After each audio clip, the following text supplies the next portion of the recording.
Junji Ito. This is the man behind the greatest horror manga ever written. Tears and screams come from the window of the house where we used to dwell. Bubbles and steam and lots of wild laughter. Oh, what a hair. 1998 में publish हुई ये मांगा की anime adaptation आती है 2024 में, जिसे लोग पसंद भी करते हैं लेकिन बीच में जाके खराब हो जाती है तो फिर हेट करने लगते हैं। लेकिन उज़ुमाकी जुंजी ईतो का कोई अनदर वर्क नहीं था। उज़ुमाकी वो स्टोरी है जिसमें हमें दिखाया जाता है कि जुंजी ईतो कितने ग्रेट है, क्योंकि हमने स्टोरी में देखा है और हमें पता है कि कैसे इस बंदे ने स्पाइरल जैसी चीज को डरावना बनाया है। But the question is who the hell is this नेको गाय। こんにちは、ホラー漫画家の伊藤潤二です。 1963 के गिफू प्रीफेक्चर में पैदा हुआ एक इंसान जिसे हॉरर से कोई ज्यादा इंटरेस्ट नहीं था और ना ही कोई इंटेंशन था मांगा का बनने का, बट वो अपने चाइल्डहुड में काजू मेजू और एचपी लवक्राफ्ट के बहुत सारे वर्क्स पढ़ते थे जिससे उन्हें हॉरर जॉनर अच्छा लगता था। लेकिन इतना काफी नहीं था उन्हें मांगा लिखने के लिए, क्योंकि इससे पहले वो सिर्फ क्यूट कैट्स को ड्रॉ करते थे as a hobby. Well this guy really loves cat, और ये ड्रॉ करना भी बस इनका हॉबी था, क्योंकि अपने 20s में वो एक डेंटल टेक्नीशियन थे कि तभी वो एक दिन एक मांगा सबमिट करते हैं एक कॉन्टेस्ट में। अब इस मांगा के सक्सेस के बाद उन्हें पॉपुलैरिटी मिलना चालू होती है और धीरे धीरे ये इंसान हॉरर में अपना कदम बढ़ाता है और मांगा के हॉरर जॉनर को एक नई शक्ल देता है बाय राइटिंग उज़ुमाकी। जुंजी तो एक काफी स्ट्रेंज पर्सन हो सकते हैं, क्योंकि तुमने उनके इंटरव्यू देखे हो तो वो इसे क्यूट कैट्स की तरह बिहेव करते हैं, जबकि उनका आर्ट सबसे अलग है और उज़ुमाकी में ये बहुत अच्छे से दिखाया जाता है ये बंदा कितना ज्यादा स्ट्रेंज हो सकता है। बट इसकी इंस्पिरेशन आती कहाँ से है? आखिर क्यों जुंजी तो ऐसी मांगास लिखते हैं? जवाब सिंपल है, एक दिन वो अपने कैट का बिहेवियर देखते हैं in which she was doing absolutely nothing and then my bro decide to draw something like this. नहीं, ऐसा कुछ नहीं हुआ था। He created a lot of horror mangas but in all of these Uzumaki stand alone. But how and Why? Most of us ये सोचते हैं कि हॉरर का मतलब फियर और स्ट्रेंज एक्टिविटीज होना होता है, बट फॉर ईतो-चान हॉरर केवल फियर और स्ट्रेंज एक्टिविटीज तक ही सीमित नहीं है। और ये हम सब जानते हैं कि कैसे जुंजी तो अपनी मांगास में स्ट्रेंज एक्टिविटीज या फिर फियर नहीं दिखाते हैं, क्योंकि this guy believes horror can be beautiful. He don't just draw growths detail of humans और any creatures to scare his readers और कैरेक्टर्स। जुंजी तो ये कोशिश करते हैं कि वो फियर और ब्यूटी को बैलेंस करे, क्योंकि ये उन्हें एंजॉयमेंट देता है। I know you are thinking कि this guy is crazy, but wait, it's too early to call this man crazy और इवन स्ट्रेंज। वी नो कि उज़ुमाकी में स्पाइरल के बारे में किसी को नहीं पता। पूरी स्टोरी में यही लगता था कि भाई ये चल क्या रहा है, and in the ending it's still a mystery. Characters को स्पाइरल जैसी नॉर्मल चीज से डरवाना उनके अननोन शेप से वो केवल जुंजी तो ही सोच सकते थे, क्योंकि वो ये मानते हैं कि हॉरर केवल मॉन्स्टर या क्रिएचर्स ही नहीं होते। हॉरर वो होता है जिसमें वो फीलिंग दी जाए जिसमें आपको हेल्पलेसनेस जैसी फील हो जाए, and this is how fear bonds. देखो, फियर कोई ऐसी चीज नहीं है जो डिफरेंट इमोशन हो। फियर बस एक ऐसा एहसास है जिसमें आपकी इनसिक्योरिटीज इतनी बढ़ जाती है जिससे आपको लगता है कि आप उसके सामने कुछ नहीं हो। वही हेल्पलेसनेस की बात हो रही है यहाँ पे। सीधे बोले तो अबला पड़ जाना। वेल, ये फियर की डेफिनेशन मैंने कैसे टापी नहीं है, ये मेरी डेफिनेशन है, सो लाइक कर दो इसके लिए। और जुंजी तो फैसिनेटेड है उस फियर से जो अननोन है, क्योंकि ह्यूमन माइंड अननोन चीजों से ही डरता है, क्योंकि वो उसकी इनसिक्योरिटीज को बढ़ा देता है। और स्पाइरल जैसी अननोन चीज से कौन नहीं डरेगा? भले ही हमें पता हो कि स्पाइरल बस एक प्रकार का शेप है जो नेचुरली होता है, लेकिन वो क्यों होता है और कैसे होता है ये हमें नहीं पता। और ये सवाल का जवाब उज़ुमाकी में जब कैरेक्टर सोचते हैं उनके कारण में देखने के बाद उन्हें डर लगने लग जाता है उससे। सोइची के डैड जब स्पाइरल से ऑब्सेशन में थे, to know what the hell is this and what the fuck is this so attractive. So he dug inside and inside and inside to know what the fuck is this. But in the end, the answer was spiral itself. Why the hell are you like this? इसीलिए उसके dad spiral बन जाते हैं। जुंजीतो का प्यार horror में सबसे ज्यादा किसी चीज से है तो वो ह्यूमन बॉडी से है। उन्हें ये लगता है कि कैसे हम ह्यूमंस के पास एक ऐसा फियर है जिसके बारे में हमें पता ही नहीं है कि वो हमारे पास है। Watch these panels. Junji Ito stories में ऐसे मोमेंट्स इसलिए रखते हैं क्योंकि वो ये मानते हैं कि अगर हम अपनी बॉडीज पे कंट्रोल खो देते हैं तो वो सबसे ज्यादा खतरनाक और स्कैरी होता है, क्योंकि in the end the only thing that matters is our body,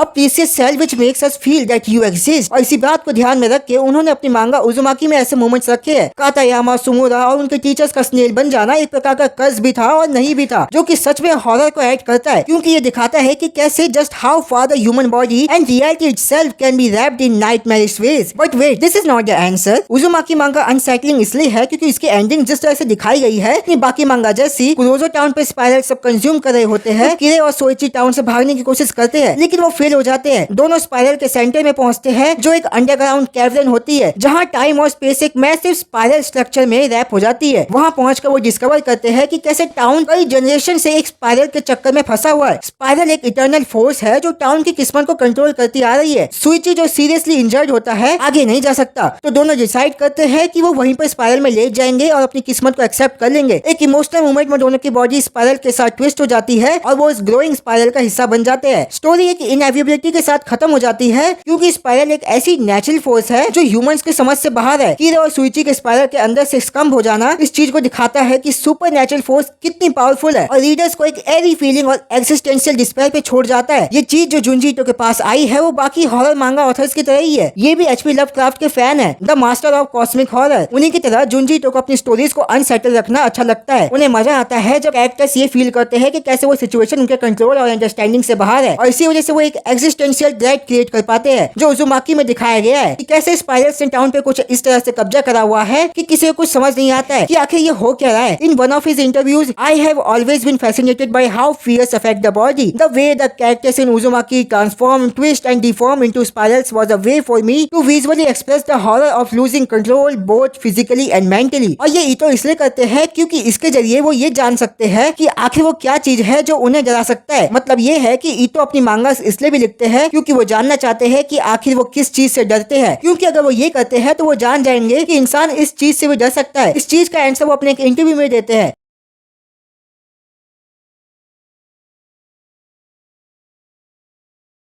ईटो ने जब उजुमाकी को क्रिएट करने का सोचा था तो वो उनके लिए एक सिंपल से दिखने वाला शेप ही था जो ह्यूमन इग्नोर करता आ रहा था, लेकिन ईटो ऐसी सिंपल चीजों को स्टडी करते हैं। For him spiral is the most unknown shape in the universe. ये हमारी गैलेक्सी का शेप है भाई, एंड ही फील्स एरी कि भाई ये थोड़ा अजीब नहीं है, स्पाइरल जैसी चीज को इतना नॉर्मल बनाया हुआ है हमने। Then he thought about this story where antagonist is a shape, but these are not all the interviews I read and found interesting. Ito ने ये भी बताया था कि कैसे उजुमाकी क्रिएट करने के लिए उन्हें आइडिया कैसे आया। जब वो अपने हॉलिडे ट्रिप पे गए थे तो वो देखते हैं कि एक वर्लपूल को, और ये देख के वो सोचते हैं कि अगर ये सिंपल सा दिखने वाला ब्यूटीफुल शेप कोई डार्क सीक्रेट्स होल्ड करता हो। ये बात ध्यान में रखो कि उजुमाकी केवल हॉरर और डेथ पे बेस्ड नहीं है। उनका गोल था ह्यूमन ऑब्सेशन को दिखाना कि किस तरह से ह्यूमन के पास जो क्यूरियोसिटी है किसी चीज को जानने की, वो एक जानलेवा हो सकती है। And this is the answer कि हमारे पास ये क्यूरियोसिटी भी एक प्रकार का डर है जो ह्यूमन माइंड के पास है बट हमें पता ही नहीं है। एंड इन उजुमाकी कॉन्टेक्स्ट स्पाइरल्स ने टाउन पे एक क्यूरियोसिटी पैदा कर दी थी जिससे वो उजुमाकी में बदल गया और फिर एक मैडनेस में जिसने पूरे टाउन को अपने कब्जे में कर लिया। वैसे भी जापान के फोकलोर भी यही कहते हैं कि कैसे इंसान अपने आप को बर्बाद कर सकता है अगर उसके डिजायर्स को कंट्रोल में ना रखा जाए। वेल ये बुद्धिज्म और हिंदुइज्म दोनों की टीचिंग है। And again in the उजुमाकी context जैसे जैसे कैरेक्टर स्पाइरल के साथ ऑब्सेस हो जाते हैं उनके मेंटल स्टेट की डिसइंटीग्रेशन होती है। फॉर एग्जांपल किरी को लेते हैं, जब वो अपने टाउन में अजीब एक्टिविटीज को समझने की कोशिश करती है तो वो हमेशा स्पाइरल के ऑमनियस प्रेजेंस का सामना करती है। ईटो उसके कैरेक्टर को इस्तेमाल करते हैं ताकि कुरोजो चो में बढ़ते हुए ड्रेड और पैरानोइया का एहसास हो सके। जितना ज्यादा वो सीखती है उतना वो समझ जाती है कि नॉलेज ज्यादा सेलिब्रेशन की तरफ नहीं बल्कि डूम की तरफ ले जा रही है। स्पाइरल खुद एक साइकोलॉजिकल ट्रैप बन जाता है। कैरेक्टर जो कभी नॉर्मल लाइफ जीते थे वो मैडनेस में घुस जाते हैं और अक्सर रियलिटी से दूर हो जाते हैं। ईटो इस ट्रांसफॉर्मेशन को मास्टरफुली इलस्ट्रेट करते हैं, ये दिखाते हुए कि कैसे एक सिंगुलर ऑब्सेशन किसी की आइडेंटिटी को खोल सकता है। ये एक हॉन्टिंग रिमाइंडर है कि कैसे कोई अपने थॉट्स से कंज्यूम हो सकता है। इस साइकोलॉजिकल हॉरर को और कंपेलिंग बनाने वाला ये एक फैक्ट है कि ये रिलेटेबल है। बहुत से रीडर्स को वो फीलिंग समझ में आती है जब वो किसी थॉट्स लूप में फंस जाते हैं, चाहे वो कोई डिसीजन हो, एंजाइटी हो या फिर कंस्टेंट वरी। उजुमाकी सेंसेशन को एक टेरिफाइंग डिग्री तक एम्पलीफाई करता है क्योंकि स्पाइरल्स दिखाते हैं कि कैसे हमारे फियर्स कंट्रोल से बाहर हो सकती है। उजुमाकी में जुंजी तो हमें सिर्फ डराना नहीं चाहते, वो चाहते हैं कि हम अपने खुद के दिमाग के अंधेरे को सामना करें। स्टोरी में दिखाया गया साइकोलॉजिकल हॉरर हमारे अपने ऑब्सेशन का चिलिंग रिफ्लेक्शन है। वो हमें याद दिलाते हैं कि असली हॉरर शायद एक्सटर्नल फोर्सेस से नहीं बल्कि हमारे अंदर से आती है। जब मैंने इन इंटरव्यूज को पढ़ा था तो मुझे पता चलता है कि he don't just draw mangas, he studies them and this is what makes him a goat mangaka. But this is not the end of the video. तुम्हें याद होगा कि मैंने कहा था कि स्पाइरल से कर्ज भी है और नहीं भी, लेकिन अगर ये कोई कर्ज नहीं है तो क्या है, मैं तुम्हें बताता हूँ। कर्ज नाम की कोई चीज एग्जिस्ट नहीं करती है, and even though if it exist it's not कर्ज। कर्ज को आज की दुनिया में और बीती हुई दुनिया में एक प्रकार का पनिशमेंट माना जाता है जिसमें वो कुछ भी हो सकता है, इमॉर्टैलिटी और something like it showed, losing the ability of walk, run, talk, see और even losing your whole body is truly safe. But in the case of Ito-chan, he don't just show curses, he shows the ability of things which we don't know yet, which he thinks is normal. But in this whole universe क्या हुआ?